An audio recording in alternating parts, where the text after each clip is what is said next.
અરે પિમ્પલ થઈ ગયું. હવે જ્યારે પણ તમને પિમ્પલ થતું હશે ત્યારે તમારી આસપાસના લોકો તમને બે પ્રશ્ન પૂછતા હશે કે તમારી સ્કિન ટાઈપ ઓઇલી છે કે પછી ડ્રાય છે. હવે સામાન્ય રીતે આપણે આ બે સ્કિન ટાઈપ વિશે જ જાણીએ છીએ, પરંતુ જેમ લોકોના સ્વભાવ અલગ અલગ હોય છે એવી રીતના તેમની સ્કિન ટાઈપ પણ અલગ અલગ હોય છે અને આ માટે તેમને અલગ અલગ રીતે પોતાના સ્કિનનું ધ્યાન પણ રાખવું પડતું હોય છે. સામાન્ય રીતે 2 નહીં પરંતુ 5 અલગ અલગ પ્રકારની સ્કિન ટાઈપ હોય છે. હવે આ બધી સ્કિનના લોકોએ પોતાની ચામડીનું, પોતાના ત્વચાનું ધ્યાન કેવી રીતે રાખવું અને પિમ્પલથી બચવા માટે શું કરવું એ બધું જાણવા માટે આ વિડીયો આખો જોઈ લેજો. તમે આવી ગયા છો વીટીવી ડિજિટલ પર ને મારું નામ છે મેઘમ. હવે જે રીતના મેં તમને કીધું એ પ્રમાણે અલગ અલગ 5 પ્રકારની સ્કિન ટાઈપ હોય છે. તેમાંથી સૌથી પહેલી હોય છે ઓઇલી સ્કિન.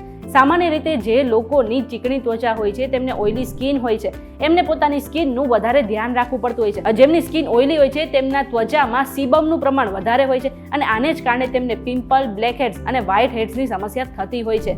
બીજી સ્કિન ટાઈપ છે ડ્રાય સ્કિન. હવે જે લોકોની ત્વચા રૂખી અને સૂકી હોય છે એમને ત્વચામાં હાઇડ્રેશનની કમી હોય છે. આને જ કારણે તેમના ત્વચામાં ખાસ કરીને ખેંચાણ અને તેમની જે એજ છે વધારે દેખાઈ શકે છે.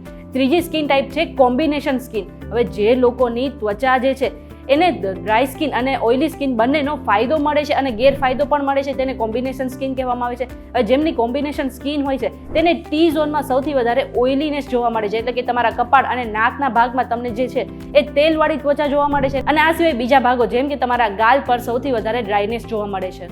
ચોથી સ્કિન ટાઈપ છે નોર્મલ સ્કિન. હવે જેમને ત્વચામાં જરાય પણ ઓઇલીનેસ અથવા તો ડ્રાયનેસ જોવા નથી મળતી એમની જે છે એ નોર્મલ સ્કિન માનવામાં આવે છે અને તેમને કોઈ પણ પ્રકારની સમસ્યા તેમના ચહેરા પર નથી થતી. અને પાંચમી અને છેલ્લી છે સેન્સિટિવ સ્કિન. હવે જેમને કોઈ પણ બ્યુટી પ્રોડક્ટ્સનો ઉપયોગ કરીને તુરંત જ ચહેરા પર રિએક્શન આવી જતું હોય છે અથવા તો તેમનો ચહેરો અને ખાસ કરીને જે ગાલ છે એ વધારે પ્રમાણમાં લાલ રહેતા હોય છે અથવા તો ખંજવાળ આવતી હોય છે, તેમને આ જે છે સેન્સિટિવ સ્કિન હોઈ શકે છે. હવે પ્રશ્ન એ થાય છે કે આ અલગ અલગ સ્કિન ટાઈપ તો આપણે જાણી લીધા, પરંતુ હવે આ સ્કિન ટાઈપનું આપણે ધ્યાન કેવી રીતે રાખવું અને પિમ્પલ્સથી ખાસ આપણે કેવી રીતે બચી શકીએ છીએ. તો જેમની ઓઇલી સ્કિન છે એમને ખાસ ધ્યાન રાખવું જોઈએ કે એમને આખા દિવસમાં 2 વખત જે છે એ ફેસ વોશ તો કરવું જ જોઈએ.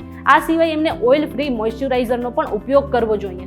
આ સિવાય તેમને મહિનામાં 2 થી 3 વખત સ્ક્રબ પણ કરવું જોઈએ. હવે જેમની ડ્રાય સ્કિન છે એમને ખાસ ધ્યાન રાખવું કે ચહેરાને તેમને મોઇશ્ચરાઇઝિંગ ક્લિન્ઝરથી તેનું સાફ કરવું જોઈએ અને ત્વચાનો અવરોધ બનાવવા અને ભેજને જાળવી રાખવા માટે સિરામાઇડ્સ અને ગ્લિસરીન જેવા ઘટકો સાથે જે જાડા ક્રીમ આવે છે તેનું પણ થર તે ચહેરા પર લગાવી શકે છે.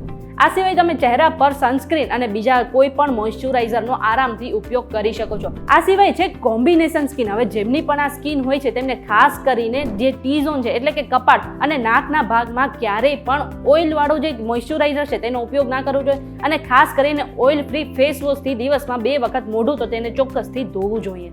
આ સિવાય ખીલ પ્રભાવિત વિસ્તારોમાં સેલિસિલિક એસિડ અને બેન્ઝોઇલ પેરાડોઇક્સ ધરાવતા સિરમનો પણ ઉપયોગ કરી શકો છો. આ સિવાય જેમની નોર્મલ સ્કિન હોય છે તેમને વધારે પડતું કશું કરવાની જરૂર નથી. એમને આખા દિવસમાં હળવા પાણીથી અને હળવા ક્લિન્ઝરથી પોતાનું મોઢું ધોવું જોઈએ અને ખાસ કરીને SPF વાળા સનસ્ક્રીનનો ઉપયોગ પણ કરવો જોઈએ. અને છેલ્લે છે જેમની સેન્સિટિવ સ્કિન છે એમને ક્યારેય પણ કોઈ પણ પ્રકારના બ્યુટી પ્રોડક્ટ્સનો ઉપયોગ ના કરવો જોઈએ. જેમની સેન્સિટિવ સ્કિન છે એમને ઘરેલું નુસ્ખા અજમાવીને પોતાના જે ચહેરા છે તેનું ધ્યાન રાખી શકે છે. આ સિવાય તમે આખા દિવસમાં પૂરતા પ્રમાણમાં પાણી પી લેશો તો તમારો જે ચહેરો છે આપમેળે સાફ જ રહેશે. હવે આ બધી જ માહિતી અમે રિસર્ચ દ્વારા એકઠી કરી છે અને કોઈ પણ સ્વાસ્થ્ય સંબંધિત સલાહ માટે તમારે ડોક્ટર પાસે ચોક્કસથી જવું જોઈએ. આ વિડીયો તમને કેવો લાગ્યો કમેન્ટ કરીને જરૂરથી જણાવી દેજો અને આવા જ વિડીયોઝ જોવા માટે અમારી ચેનલ સાથે જોડાયેલા રહેજો.